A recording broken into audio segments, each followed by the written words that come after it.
గాజువాక ప్రాంతానికి చెందిన చైతన్య మహిళా డిగ్రీ అండ్ పీజీ కళాశాల ఆధ్వర్యంలోని 2 యూనిట్లుగా కూడా డివైడ్ అయ్యి నడుపూర్ హై స్కూల్, గాజువాక హై స్కూల్‌లో కూడా 7 రోజుల పాటు కూడా ప్రత్యేక శిబిరాన్ని ఏర్పాటు చేస్తున్న పరిస్థితులు అనేది మనకు కనిపిస్తుంది. ప్రస్తుతం మన విజువల్స్ అయితే చూసుకోవచ్చు. ఇక్కడ ఫ్లెక్సీ కూడా ఏర్పాటు చేశారు. National service scheme, NSS special camp అంటూ కూడా యూనిట్ 2 అంటూ కూడా ఈరోజు పెద్ద ఎత్తున అయితే ఇక్కడ ర్యాలీ చేపట్టిన పరిస్థితులన్నీ కూడా మనకు కనిపిస్తున్నాయి. అయితే ఈ రోజు మన ర్యాలీ చూసుకున్నట్టయితే ఇదైతే కాలుష్యానికి సంబంధించి కాలుష్యాన్ని నియంత్రించేందుకు అనేక చర్యలు తీసుకోవాల్సిన అవసరం ఉందంటూ కూడా ప్రతి ఒక్కళ్ళు కూడా అవేర్‌నెస్ కల్పించేందుకు కూడా ఇక్కడ పెద్ద ఎత్తున ర్యాలీ చేస్తున్న పరిస్థితులు అయితే మనకు కనిపిస్తున్నాయి. మనతో పాటు ఇక్కడ ఉపాధ్యాయులు కూడా ఉన్నారు. వారి మాటలు కూడా తెలుసుకునే ప్రయత్నం అయితే చేద్దాం. మేడం చెప్పండి, ఈ రోజు ర్యాలీ చేయడానికి గల ముఖ్య ఉద్దేశం ఏంటి మేడం? ముఖ్యంగా ఏంటంటే పొల్యూషన్ అన్నది మనకి చాలా ఎక్కువైపోతుంది ఇండియాలోని. ఓవరాల్‌గా మనం చూసుకుంటే ఇప్పుడు ఢిల్లీ పరిస్థితి ఎలా ఉందో చూస్తున్నాం. ఇంకా అలాగే అన్ని రాష్ట్రాలు కూడా పొల్యూషన్ తో కూడి చాలా ఇబ్బందులు పడే ముందు ముందు చాలా ఇబ్బందులు పడే ఇదిలోకొస్తున్నాం.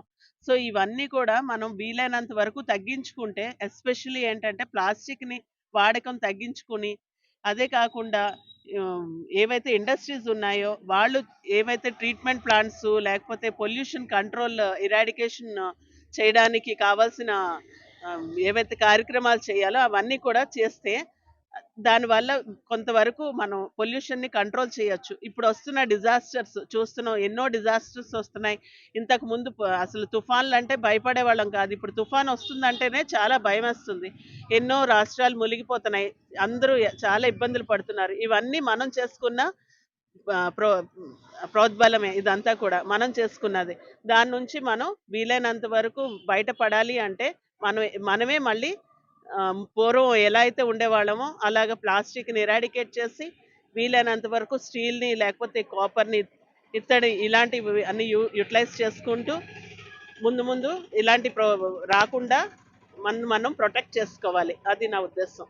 ఖచ్చితంగా కాలుష్యాన్ని నియంత్రించాల్సిన అవసరం ఎంతైనా ఉందంటే కూడా చెప్తున్న పరిస్థితి. ఇదే కార్యక్రమంలో కూడా ప్రతి ఒక్కరు కూడా అవగాహన కల్పించేందుకు ఈ రోజు పెద్ద ఎత్తున అయితే ర్యాలీ చేపట్టామని చెప్తున్న పరిస్థితి. మనతో పాటు విద్యార్థినులు కూడా ఉన్నారు. వారి మాటలు కూడా అడిగి తెలుసుకునే ప్రయత్నం చేద్దాం. అమ్మ చెప్పండి అన్న, ఎందుకు ఈ రోజు చేస్తారు? ఏంటి మీరు ప్రజల దగ్గరికి వెళ్ళి ఏం చెప్పదలుచుకున్నారు ఈ రోజు? అంటే ప్లాస్టిక్ అది ఇదివరకు వాడేది కాకుండా ఇప్పుడు ఇంకా కొంచెం తగ్గించాలి. ప్లాస్టిక్ అనేది ప్లాస్టిక్ వల్ల వాటర్ పొల్యూషన్, ఎయిర్ పొల్యూషన్ చాలా ఎక్కువ అవుతుంది.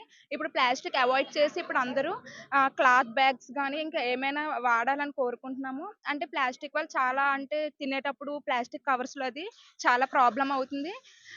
దానివల్ల ఇప్పుడు సొసైటీ కూడా పాడైపోతుంది కాబట్టి ఇప్పుడు మనం కవర్స్ అవాయిడ్ చేసి మనం ఇంకా covers bags normal cloth bags అటువంటివి వాడాలని కోరుకుంటున్నాను సార్. Thank you sir. నువ్వు చెప్పమ్మా. నా పేరు అనుష.